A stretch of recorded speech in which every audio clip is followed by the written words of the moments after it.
Welcome back, everybody. Happy, what is it, Thursday? Yeah.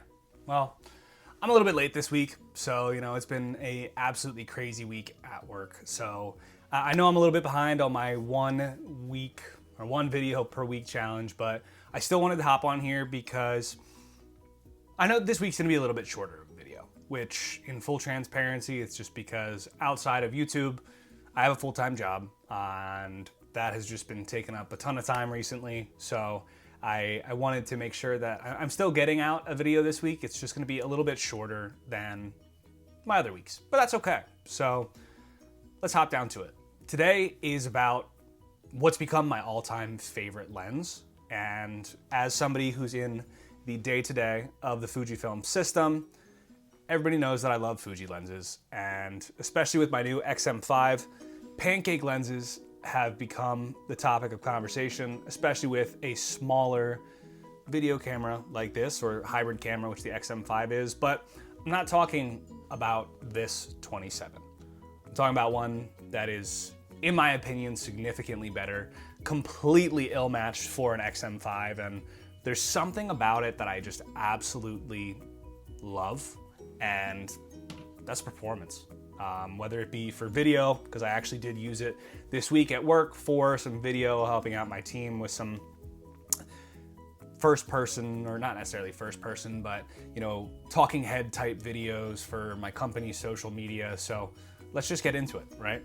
So this week's video, which I pulled this up on other videos before, especially my last video, just kind of breaking down Fujifilm lenses for beginners, what to get. This is not necessarily a beginner lens in my opinion, but if you are a active Fujifilm shooter, this is a lens that I personally think everybody should have. And that is the Viltrox 27mm f1.2 Pro lens. And let me see if I can get that nice. Yeah, we got it clear enough. That Pro badge. This lens is absolutely incredible.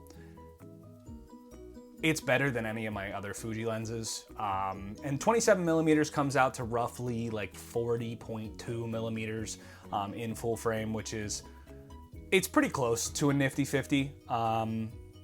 It's not necessarily everybody's cup of tea because, when it comes down to it, when you have a body like the XM5, this lens is almost as big as the body itself. So it's kind of crazy that I like this combination.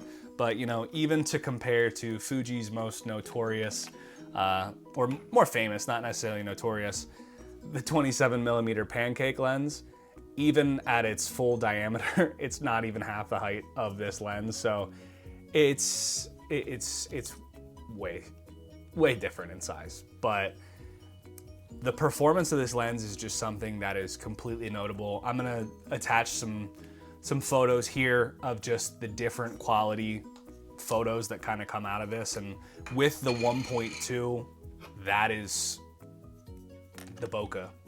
The bokeh, that's really all I can say about this. And this is a pretty wild combo, in my opinion.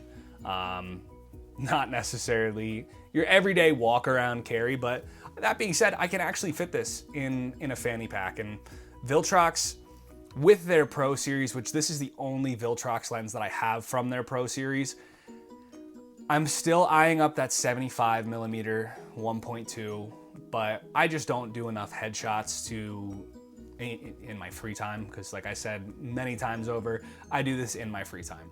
And that's an amazing portrait lens from what I have heard. But for me, street photography with this lens, while it's not necessarily the most balanced with an XM5, this is a perfect balance in my opinion for my XH2.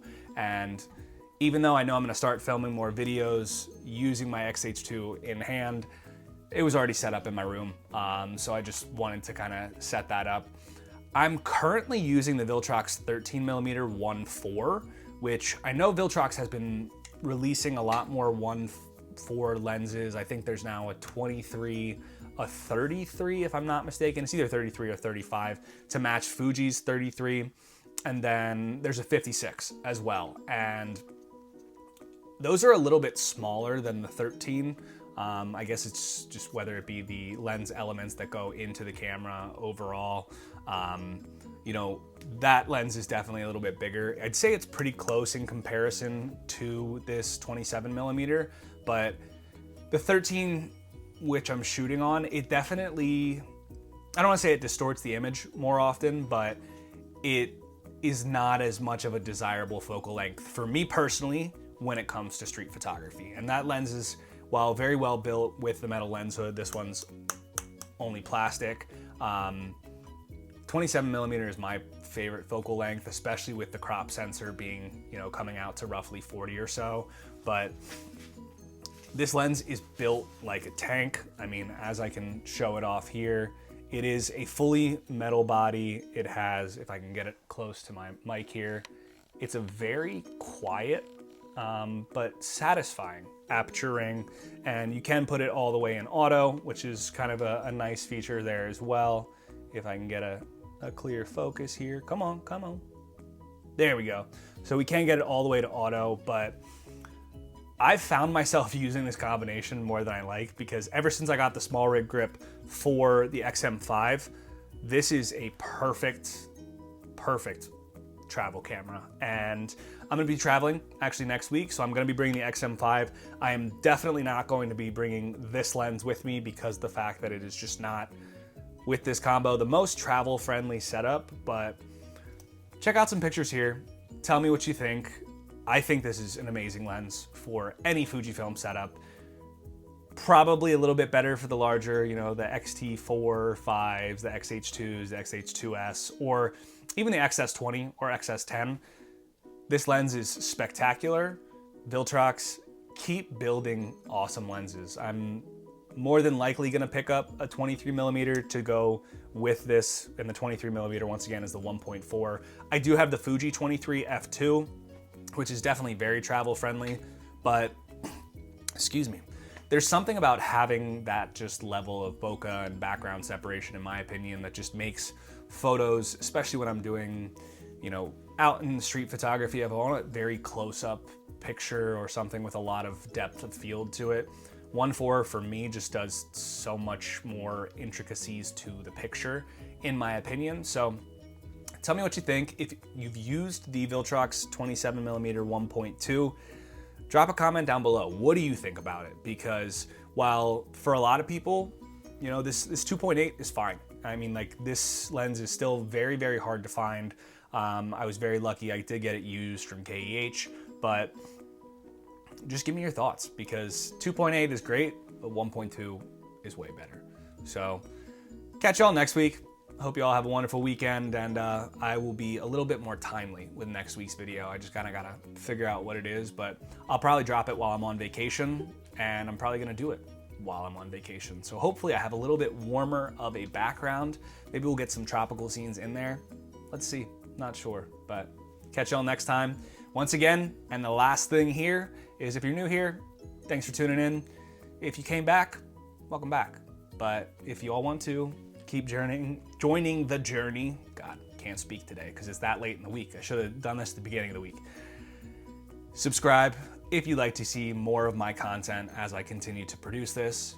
And if you didn't think it's valuable, that's okay too. I've been doing YouTube for a few months now, so I'm still new with the journey, and I enjoy doing it, and I enjoy sharing just my initial sentiments, because as you know, I'm not a technical breakdown person. I do not do photography full-time, but I do love photography. I love gear, and I love trying out new products. So catch y'all soon. See ya.